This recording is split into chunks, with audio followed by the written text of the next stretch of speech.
Welcome to TakeaSide, the sports talk show that lets you, the viewer, choose our winners. As always, head over to sided.co and download that Sided Debates app for your chance to climb up that leaderboard and take home a $25 Amazon gift card. Shout out to last week's winner, Philip, for ending True Hotel Guru's run atop the Sided leaderboard and taking home first place. We've got a great show for you today. Starting us off, we're talking about the news surrounding Kansas football head coach Les Miles. Miles and the University of Kansas have parted ways effective immediately, following recent sexual misconduct allegations that surfaced from Miles' time at LSU. I'm joined now by Maya Peterson and Max McElroy to debate on whether or not KU made the right decision to fire head coach Les Miles. Yes, so Max, as Jacob said, they parted ways last night. There's a lot going on in the news, from recruits, what to do next head coach. What do you think? I think that KU could not catch enough of a bad break for KU football team. No, so this whole situation, I think, is just kind of a mess, and I do think that I do not obviously condone the allegations of Les Miles. However, I don't think that this is something that KU can really afford to have happen, because they just settled $2.5 million to our previous head coach David Beatty, and now we're losing another head coach, and we don't know how that's going to affect the recruiting. Like, Les Miles has brought in the best 2 recruiting classes Kansas has had in either maybe ever or an incredibly long time. So I don't know if this is something that, as the University of Kansas, as a football program, I don't think they can afford. See, that's where it gets tough. I'm like, can they afford to lose him, or could they have afforded to lose him compared to what he's doing and everything with that? But the way I looked at it is LSU put out a statement when they fired him or parted ways with him, and their main statement was whether they can prove his allegations or not. They had to have the conversation on, can we explain what's going to be worse to explain, him staying or him leaving? And I think for a KU program that is, like you said, had the top 2 recruiting classes, have their first 4-star with Quay Davis coming in and Dev Neal, #1 in Kansas, what program can we build around them to help their marketing when they go to the NFL? And what program are we trying to consistently build up? Yeah, and Les definitely, I don't think he necessarily won a lot, but he wasn't really playing with his guys a lot. Last year he played, it was the most freshmen in FBS, 35 freshmen got playing time, and I think 13 of them were starting. So I think, I think he did bring a lot of good to this program. Now, these allegations were something that LSU could not prove at LSU. Right. So then you always ask the question of how much does that relate to KU now, if there's been nothing else that has been really said. I think the problem, however, the major problem is that I think Jeff Long is someone who really shouldn't be hiring another head coach, because I think this head coaching search for specifically Les Miles was way too quick, and I think that he's kind of seeing the backlash towards that now. Yeah, I agree, especially when you're looking at it of a team. Your quarterback is supposed to be your leader. The quarterback is supposed to be able to make good decisions for the team itself, call the plays at the right time. And Jeff Long and Les Miles are your sense of quarterback and head coach in this situation when it comes to the program. And Jeff Long hired their quarterback at the time that seemed to be qualified and great, but his experience can't always top what his history was, and that goes into his character.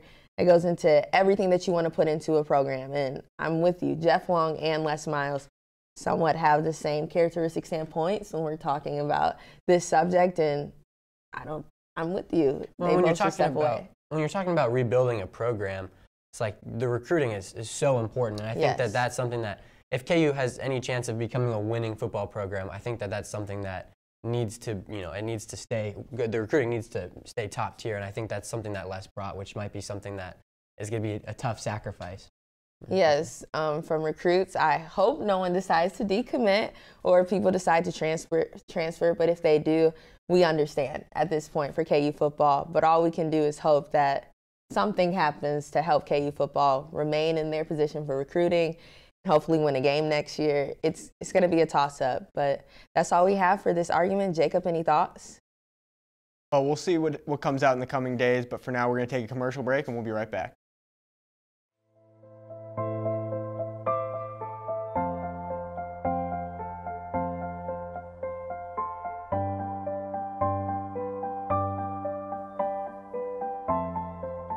Why doesn't my skin look like theirs? Why is my nose so big? I'm never gonna look like those girls.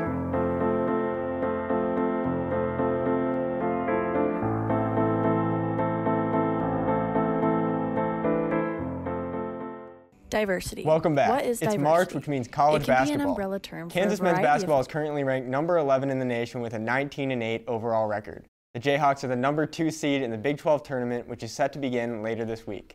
As we head towards the NCAA tournament, I'm joined by Blake Sevenbergen and Morena Seaver to debate which Kansas player needs to have success this March. Yeah, so if we're talking the Kansas team that we've had all season, that we've been dealing with, what needs to change to have a shot at actually making a deep run into the tournament is Ochai needs to step up and find some consistency. Because the bottom line is we win when Ochai plays well. That Texas Tech game in December that we lost by 1 point, Ochai put up 23 points that game, and the next highest was, I think, 10 by Garrett. So Ochai doesn't play that way, we're out of that game, and we won it by 1 point because of him. When we played UTEP and lost by 5, and won by 5, I mean, Ochai stepped up, put up 17 or 19 points in that game. The bottom line is, again, we play well when Ochai plays well. And what needs to change is Ochai needs to step up, find that consistency that he hasn't found in the regular season in the tournament. That's what changes to take Kansas over the edge and give them a shot at a real deep run. See, while I agree 100% when Ochai is consistent, Kansas is good, but it is exactly the same truth with David McCormick. For example, the UTEP game, he had 2 points in the first half, and they were down 14. He scored 16 in the second half. They won by 5. He had 20 in that Baylor game when Ochai did struggle, and they still won. When Ochai has had struggles and David's been really good, this Kansas team wins. When David is playing well, teams have to collapse on him as a big man in the post, and it opens up wide open shots for guys like Ochai and Christian and Jaylen outside. Yeah, and with McCormick, though, I mean, he's been a factor all season. You just said McCormick's been a factor all season. Ochai runs into some inconsistency, so he hasn't been. So what shifts between now and the tournament? Ochai needs to become consistent on the level that McCormick pretty much has been all season. And again, David McCormick runs into foul trouble quite a bit. So what happens if McCormick in, an intense game towards the end fouls out? Then what do? Ochai, you take a guy like Ochai, needs to step up, fill that hole. And that's, again, what puts Kansas over the edge. And Ochai is, we win when we make shots. And Ochai is a shot maker. He's not an efficient one. He's not a consistent one. But again, that's something that could change that, could push Kansas over the edge come tournament time. And I'm not saying that David McCormick isn't valuable. I think he's been arguably our best player this whole season.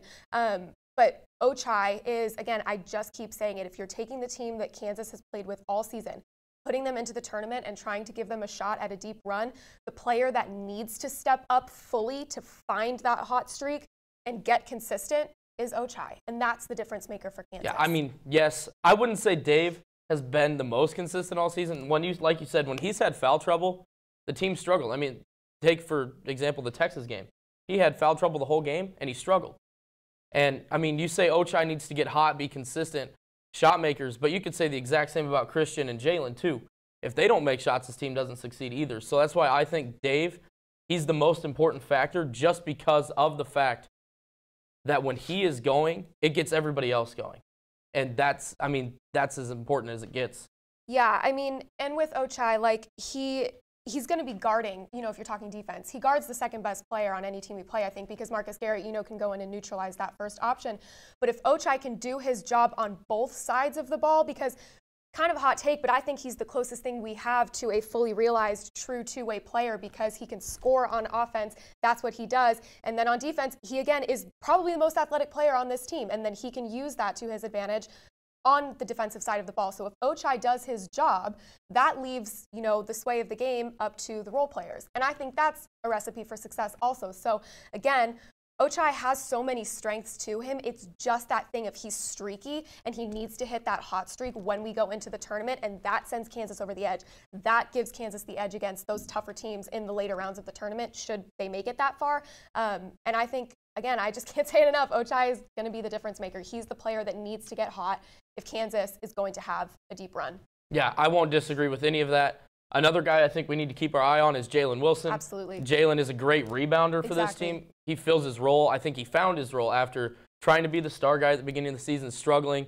I think he's come into his own of late and has been that lead rebounder and the guy that can score when he needs to, that can just also put this team over the edge. Yeah, and this Kansas team in general, definitely a very skilled team and has a lot to prove because, you know, you lose guys like Dotson and Azubuike, you know, to the draft, and then this is what we're left with, and they've really stepped up. I think especially towards the end of the season, they've really found their groove. They've really gotten into, you know, finding their identity as a team, and that needs to continue into the tournament. That includes consistency on all fronts, not just from Ochai and McCormick, but from everyone. Again, Jaylen Wilson, a phenomenal rebounder. I think he is our lead rebounder in most games that we play, and so again, it's just going to be a team effort, but that little spark that could make it, you know, a chance at a deep run, that's Ochai. Yeah, I mean, I don't know about you. I'm assuming you are. I'm really looking forward to the Big 12 tournament, what March Madness will hold for this team, and we'll have to see, and we'll be back after a short break.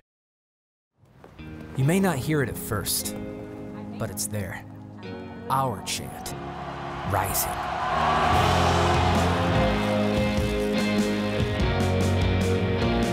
On this summit, callings converge, voices unify into a chorus that sounds out for good, for greatness. Can you hear it?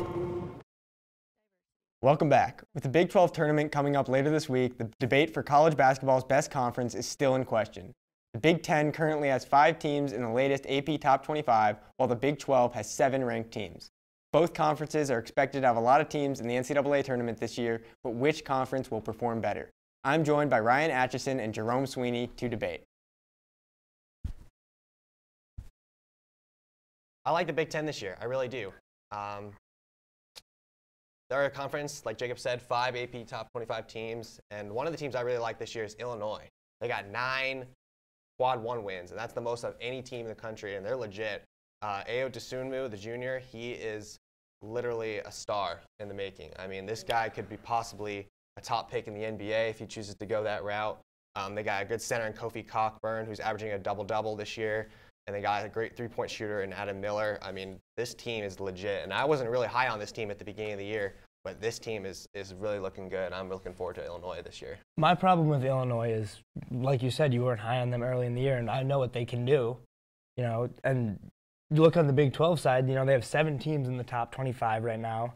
Baylor Bears are a really good basketball team, maybe a historic basketball team, with Jared Butler, Davion Mitchell, Matthew Meyer, Flo Thamba. Like, I think genuinely Baylor Bears are the best team in the country, and they're going to win the national championship, and it's not going to be close. Very good point. Baylor is really good. I like Baylor. The question is, will they do well in March? Scott Drew's never done well in March, but this team might be this is for sure the best Baylor Bears team that we've seen. And, you know, going back to Illinois, I think just the inconsistencies that they had earlier in the year are just going to be an absolute – it could derail them early in the tournament. I think, you know, they could be a first weekend upset team potentially if, you know, they can't figure it out and play good basketball in March. True. Both teams, though, are projected to be 1 seed so long as they don't have an exit early. Well, let's dive into more of like our next team up, and I like the Iowa Hawkeyes. The last couple weeks, though, they've kind of been on a fluctuating roller coaster. They've lost some good games. They've had some great wins. But I like Luka Garza this year. He's going to be possibly a National Player of the Year this year. He's been one of the top scorers in all of college basketball this year. And they got a senior-led team, and they got some of the coaches' sons on that team that are actually really good. And I like Iowa. They're not really rated as a top seed right now. They're not like they were on the 1 line earlier in the year. Now they're more like a 2 or maybe a 3. But this team could do some damage in the tournament, and I really like this team. I mean, we can't deny that Iowa's a good basketball team, but, you know, the injuries. Iowa suffers a tremendous amount of injuries, and it proves vital for them. I mean, they lose games because of injuries, so if they can stay healthy, they can succeed in the tournament. If they get hurt, I don't think they're a legit team at all. You know, as you look on the Big 12 side, the University of Kansas is coming out hot right now. They are hot, and they are ready to play basketball. Jaylen Wilson's looking great. Ochai Agbaji is looking great. Ochai Agbaji is playing defense. Marcus Garrett is a staple in that lineup. David McCormick is absolutely balling out right now. Christian Braun's playing better. He's becoming a two-way basketball player, which KU's needed. So I think the Kansas Jayhawks honestly have the potential to, you know, be a Final Four, Elite Eight team, and it's not even getting, like, I think they can just, they would beat Iowa by at least 10 points, I would think. That could be. Kansas, though, does struggle, or they play a little slow early. I noticed that if they don't get McCormack feeding in early, they kind of struggle a bit. And once they can find the rhythm, then they're hot.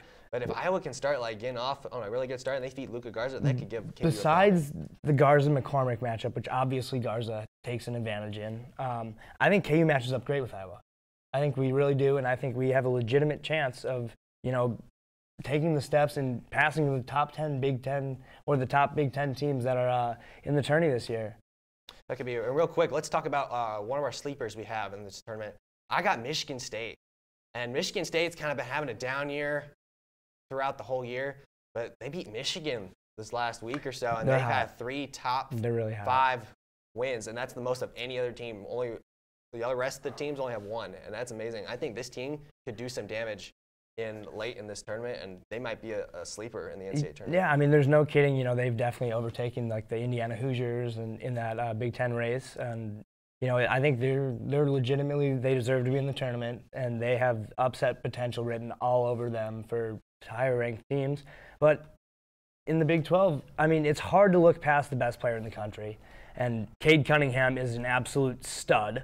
I mean, he doesn't come off the floor for the Oklahoma State Cowboys. He's just hits threes. He delivers the ball. I mean, he's a fluent player, and I think he's one of the most fun players to watch. And he has game takeover potential to where he can take over games, and he can show the country that he's the best player in the upcoming draft. And this is where he's going to make his run for the top pick in the NBA draft, is in the NCAA tournament with the Oklahoma State Cowboys. And I think if they can win some games in the Big 12 tournament and have some success in the actual tournament, and Cade Cunningham can ball out like we all know that he can, it's going to be very, very hard to make him not the #1 draft pick in next year's NBA draft.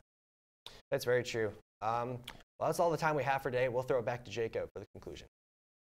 Well, thank you for joining us. As always, head over to Sided.co and the Sided Debates app to put up your own debates and arguments. You can find us on Twitter, Facebook, Instagram, and of course, Sided at TakeaSide KU. For all of us here at TakeaSide, I'm Jacob Polachek, and we'll see you again next week.